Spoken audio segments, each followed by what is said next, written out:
yung hardcore band, yung last section band. Ayan, nandito na ang artista na ako! Anong year mo na, Camille? Second year po. Anong course? Information technology po, major in programming. Ano ba trabaho ang tatay mo? Actually, Kuya Will, wala na po akong magulang. Self-supporting po ako nag-aaral. Ba't asan ang tatay mo? Wala na po sila. Pareho na po silang, Patay na. Opo, Kuya Will. Sino unang nawala? Nanay, tatay? Iyak ako, Kuya. Yung Sige lang.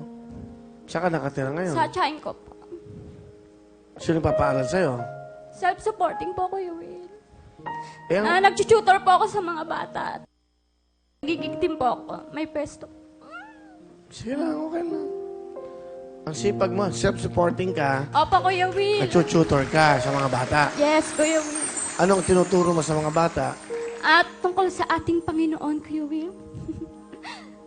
Katikista po kasi ako sa simbahan. Bagong graduate po ako. Nagtuturo po ako yun. May allowance po kami yung ginagamit ko po sa pagpapaaral ko. Tapos, puwepesto din po ako tuwing Monday. Nasa Dampa sa Montalban po kami yan.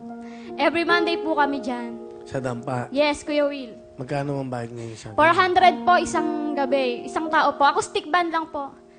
acoustic kumakanta? Yes, Kuya Will. Kasama ang aking butihing jowa.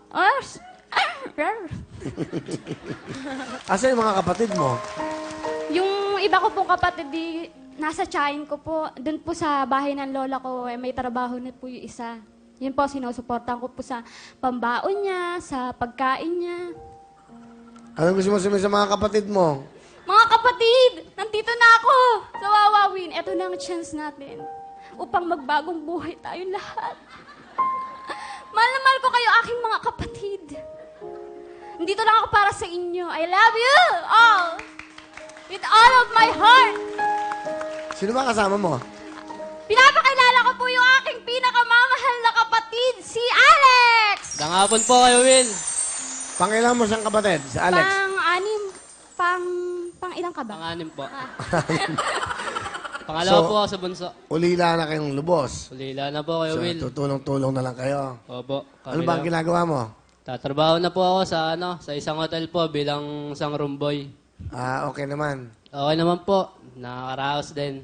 Magkano ba sweldo nyo? Provincial rate lang po. 300. 378 po. Magkano na uwi mo sa isang araw?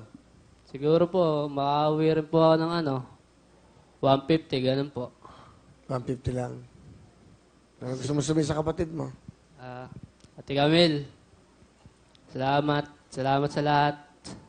Salamat dahil lagi ka andyan. Lagi ka andyan para suportahan ako. Salamat dahil hindi ka nagsasawa sa araw-araw na pagdadala mo ng pagkain sa akin, pagbibigay ng kahit busy ka lagi.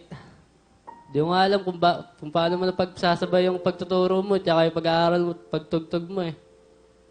Pero isa lang alam ko, proud ako sa iyo, kapatid. Mahal na mahal kita. Ayan. Masasabi ko lang sa'yo, I love you. At saka magsikap tayo magkakapatid para makaahon tayo sa kahirapan. Love you too. Asa yung boyfriend mo?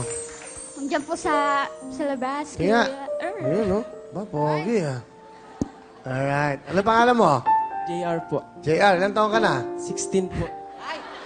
Child abuse, Kuya. Bakit, Kuya Will, age doesn't matter. Basta Pero ilan taon ka na? nagmamahal 20. Yes, Kuya Will. Siya 16. Yes. Child abuse nga. Nag-aaral ka ba? Opo. Mukhang mahal na mahal ka nito. Opo. Sa akin nagkakilala. Sa pagbabanda rin po nung sumali. Tumutugtog ka ba? Kumakanta ka? Opo, magkabanda po kami. Magkabanda. Nag-aaral ka? Opo. Wag muna kayong mag-aasawa, di ba? Kasi mahirap. Inspirasyon lang po, kuya. Tama, inspirasyon. Ano gusto mo sabihin sa inspirasyon mo? Pagbutihan mo yung pag-aaral mo. Tsaka, yun, mahal na mahal kita. Kaya Zero. Ayan.